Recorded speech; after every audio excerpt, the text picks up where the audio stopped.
1976. The United States is experiencing a surge in computing power due to the ongoing Cold War. Nuclear simulations, weather predictions, and military strategies all hinge on a single thing: speed. With thousands of engineers and seemingly infinite resources, IBM, the Goliath of the computing world, is at the forefront. But one man, a quiet genius working in a small town in Wisconsin, is about to change everything. This is the story of Seymour Cray, the father of supercomputing, who took on IBM's corporate machine with his own brand of radical innovation. How did a man with a small team, a quirky sense of humor, and an obsession with speed manage to outthink an empire?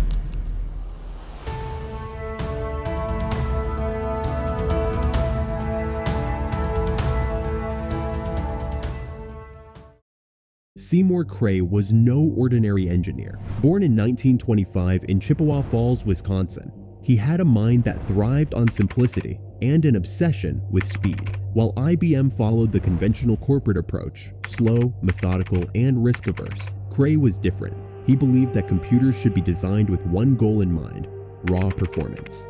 By the 1960s, Cray had already made a name for himself at Controlled Data Corporation (CDC), where he built the CDC 6600, considered the first true supercomputer. It boasted a staggering 3 megaflops, million floating point operations per second, outpacing anything IBM had at the time. IBM even launched Project Stretch to catch up, but failed to match the CDC 6600's speed.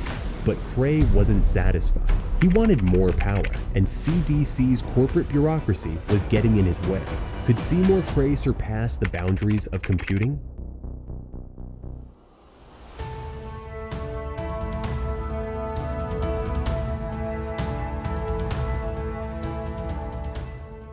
In 1972, Cray took a bold step by leaving CDC and establishing his own company, Cray Research. With a handful of loyal engineers, he set up shop in his hometown of Chippewa Falls, far from the tech hubs of Silicon Valley. Cray had a philosophy: small teams, no bureaucracy, and an unwavering focus on performance.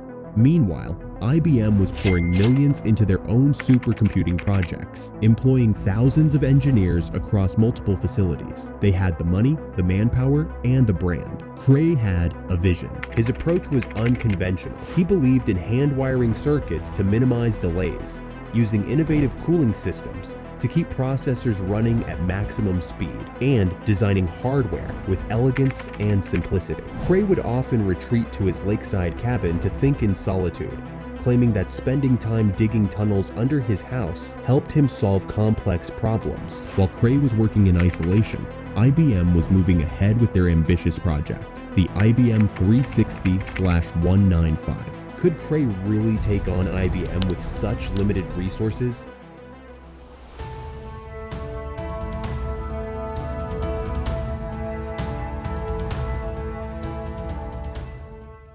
The answer came in 1976, when Cray unveiled the Cray One, a machine that looked unlike anything IBM or the world had ever seen. Its signature C-shape wasn't just aesthetic, it allowed shorter wiring distances, reducing the time signals took to travel between components. The Cray One could process an astonishing 160 megaflops, more than 50 times faster than the CDC 6600. Cray's design choices were groundbreaking. Vector processing. Instead of processing one calculation at a time, the Cray One could handle entire vectors of data simultaneously. Liquid cooling. Instead of traditional air cooling, Cray used Freon to keep the system cool, allowing it to run at unprecedented speeds. Custom-made memory. Cray insisted on the fastest available memory chips, pushing boundaries others wouldn't dare touch. Unique power supply. The Cray One required 115 kilowatts of power, almost enough to power 10 homes. The unveiling of the Cray One stunned the industry. IBM executives were left scrambling, and government agencies, including the NSA and Los Alamos National Laboratory, rushed to place orders. The Cray One became the ultimate status symbol for research institutions. But the battle wasn't over yet.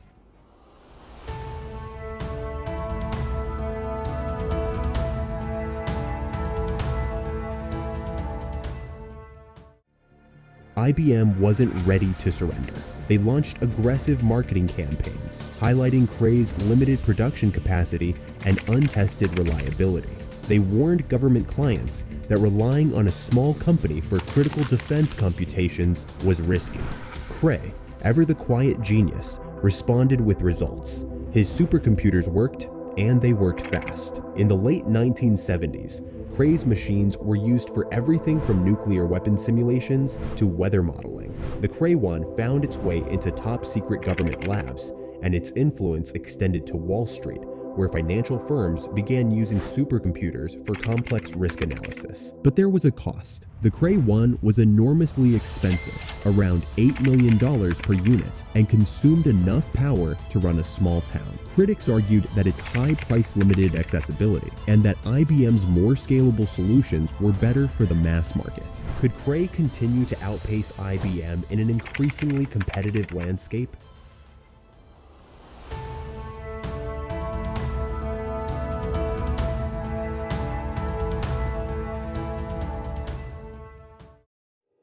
Despite the challenges, Cray pushed forward. In the 1980s, he introduced the Cray 2, which reached speeds of 1.9 gigaflops, a mind-blowing leap forward. Meanwhile, IBM continued to refine its supercomputing efforts, but struggled to match Cray's relentless innovation. However, competition wasn't just from IBM anymore. Japanese companies like Fujitsu and NEC were entering the supercomputing race, bringing their own high-performance machines to the market. Cray's obsession with pushing boundaries sometimes clashed with commercial realities. His later designs, while technically brilliant, became too costly and complex to sustain profitability. By the late 1980s, Cray research was still a leader, but the landscape was changing. In 1996, Cray himself left the company to pursue new projects, and in 2000, Cray Research was acquired by Silicon Graphics. Yet, the impact of his work endured. What does the future of supercomputing hold?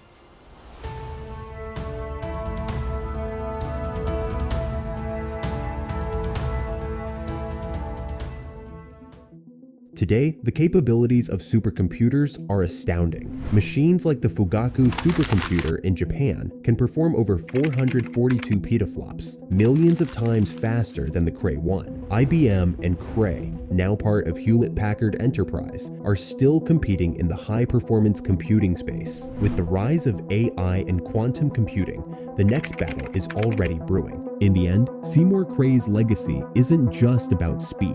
It's about challenging the status quo, believing that a small team with a bold vision can take on giants and win.